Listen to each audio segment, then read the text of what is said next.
Hey guys, welcome back to the channel. So, everyone keeps telling me, things like, oh, it's so easy to talk about, saving money when you make so much money, or it's so easy to do this, or it's so easy to do that.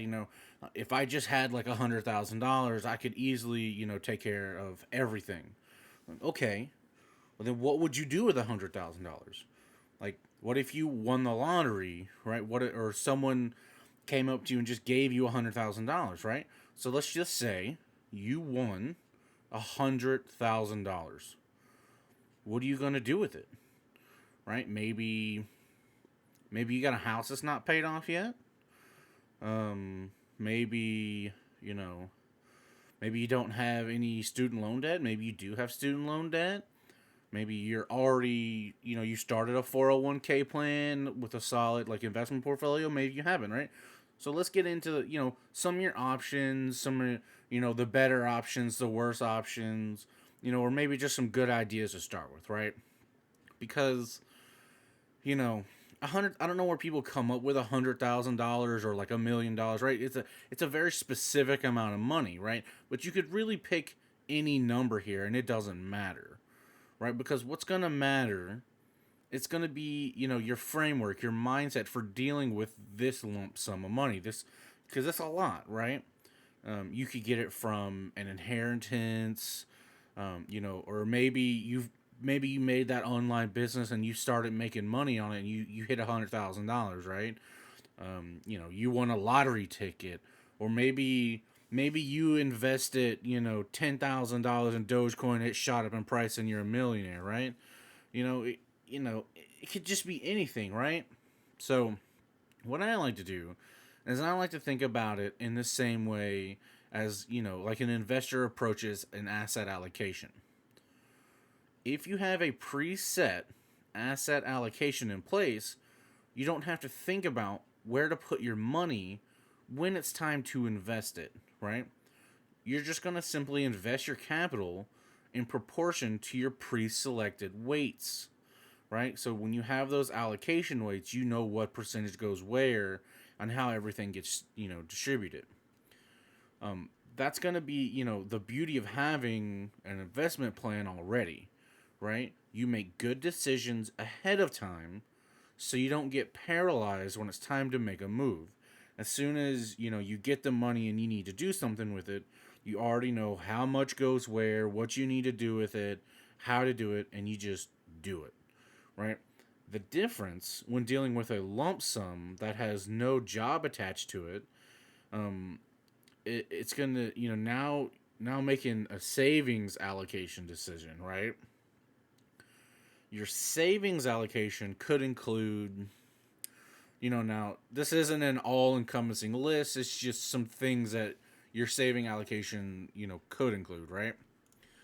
You know, debt repayment, your short to intermediate term savings, right? Travel, a house down payment, weddings, stuff like that, right?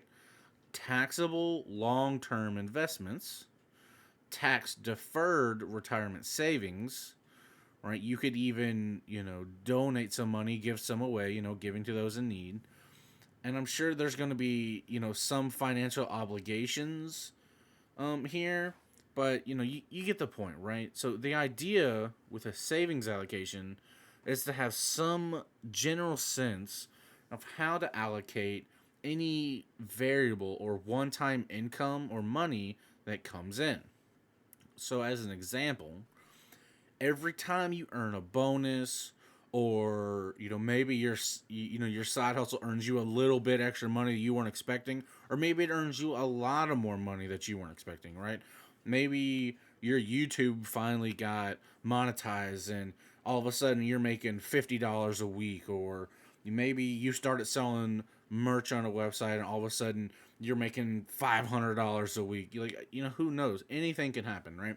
But let's break down a percentage thing, right? Maybe you could allocate 15% for debt repayment, 20% to your short-term savings, right? 10% to vacations, 5% to charitable giving, 15% to a Roth IRA, 10% to a brokerage account, and then 25% left over for whatever you want, right?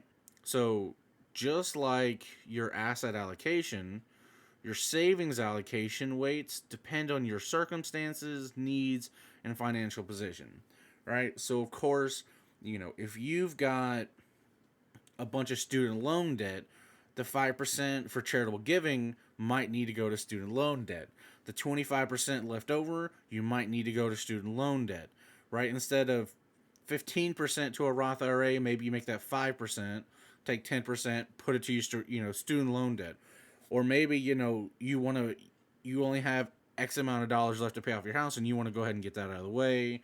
Or, maybe an unexpected bill happened, someone got hurt, you need new glasses, braces. It could really be anything. And you can do this allocation however you need it to be, right? It just depends on the circumstances you're in when the money's received. And you just need to take one step at a time. Personally, I would say what you should do most is pay off your high interest debt, like credit cards. I would try to, pay those off as quickly as possible. Any extra money you get, I would say try to get rid of your high interest debt. And then after that, honestly, I would say put most of your money into investments, vacations, and charitable giving, right? Those are going to be your best things to do, right?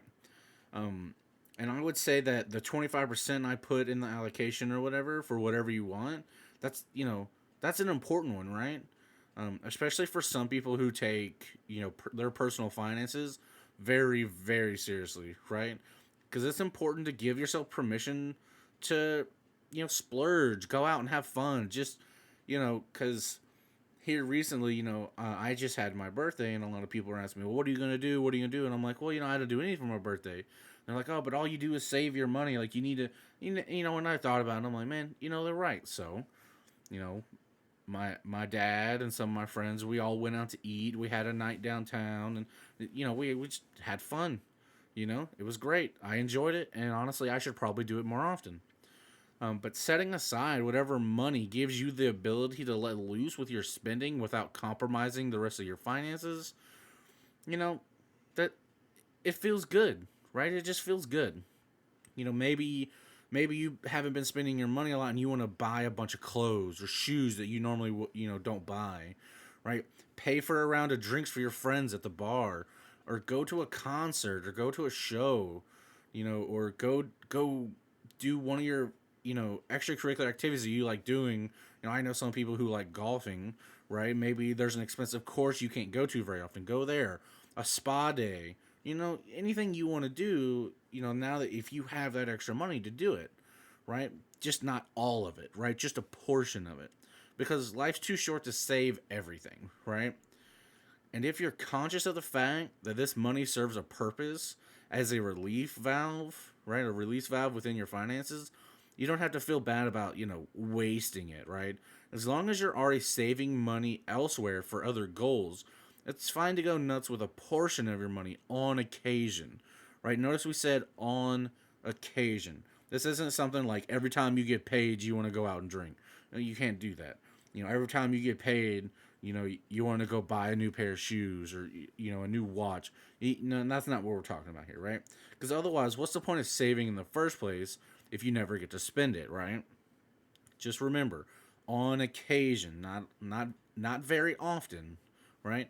So if I got 100 grand a day, I would certainly make some boring saving decisions with that money, but I would also make an effort to buy some stuff or experiences that I don't normally buy or get to do, right? I might take a vacation, maybe I'd buy, I've been into watches here recently, so I might buy a new watch.